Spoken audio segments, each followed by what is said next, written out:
یا ایھا الذین آمنوا لا تقولوا راعنا وقولوا انظرنا واسمعوا وللکافرین عذاب علیم۔ اے ایمان والو، رائنا مت کہو بلکہ انظرنا کہو، اور ان کی بات پہلے ہی غور سے سن لو، اور کافروں کے لیے دردناک عذاب ہے۔ سورۃ البقرہ پارہ نمبر 1 آیت نمبر 104۔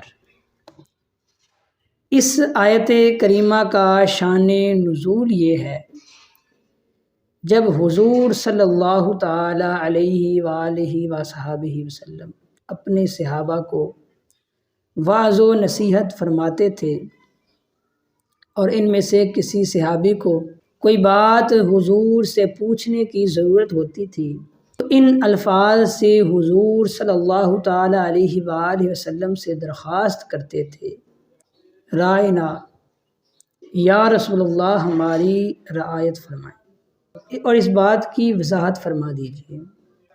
یہودیوں کی لغت میں رائنا ایک برے معنی کے لیے استعمال ہوتا تھا۔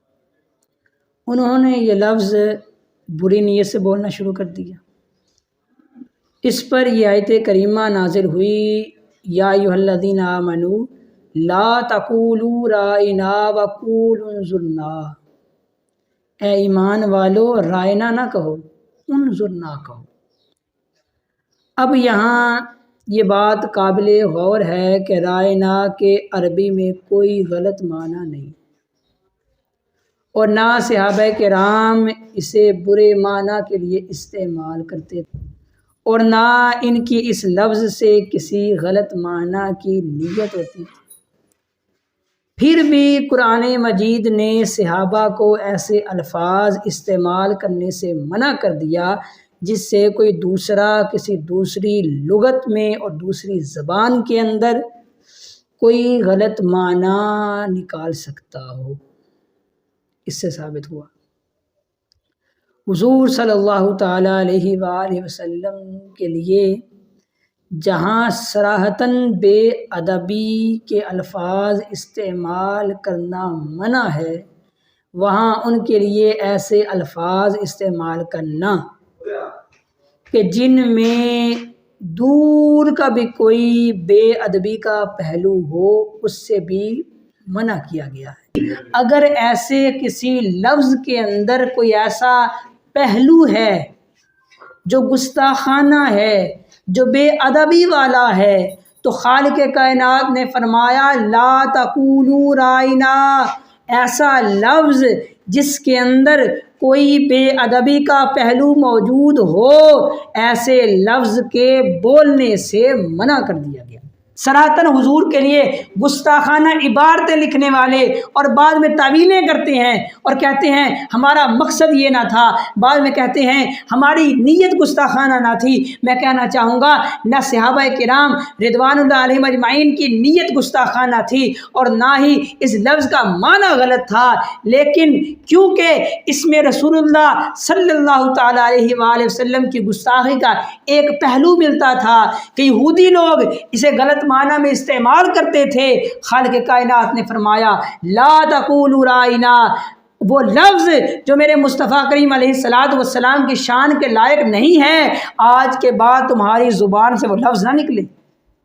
بلکہ کہنا کیا ہے، بھی طریقہ بتایا کہ میرے نبی کا ادب کیسے کرنا ہے۔ نے فرمایا جب بات میرے نبی کی ہو تو رائنا نہیں بلکہ انظرنا کہنا ہے، بلکہ یہ کہنا ہے کہ ہم پہ نظر عنایت کر کے۔ فتح القدیر میں یہ بات لکھی ہے کہ حضرت ابن عباس رضی اللہ تعالیٰ عنہ فرماتے ہیں کہ جب یہ آیت کریمہ نازل ہوئی تو صحابہ کرام نے آپس میں یہ عہد کر لیا کہ اگر کسی کو حضور کے لیے یہ کلمہ رائنا کا کلمہ اگر حضور کے لیے استعمال کرتے دیکھیں گے اس کی گردن اڑا دیں گے۔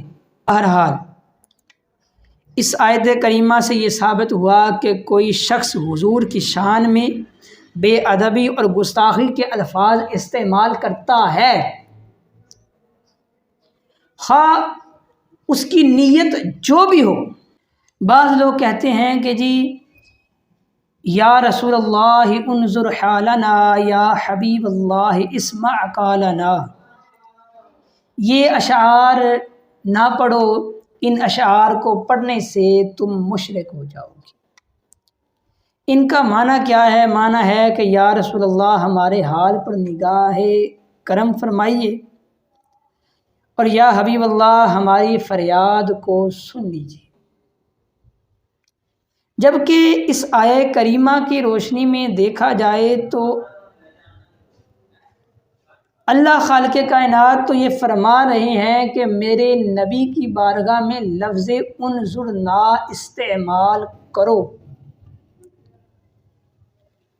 تو ثابت یہ ہوا کہ حضور سے غلاموں کو اپنے حالات پر نگاہ کرم کرنے کی درخواست کرنا یہ شرک نہیں ہے، بلکہ اللہ کے حکم پر عمل ہے۔ تو چونکہ اس شعر کے اندر یہ لفظ انظر نہ استعمال ہوا ہے، اور لفظ انظر نہ سے حضور کی بارگاہ میں گزارش کی جا رہی ہے، تو یہ بھی شرک نہیں ہے بلکہ اللہ کے حکم پر عمل ہے۔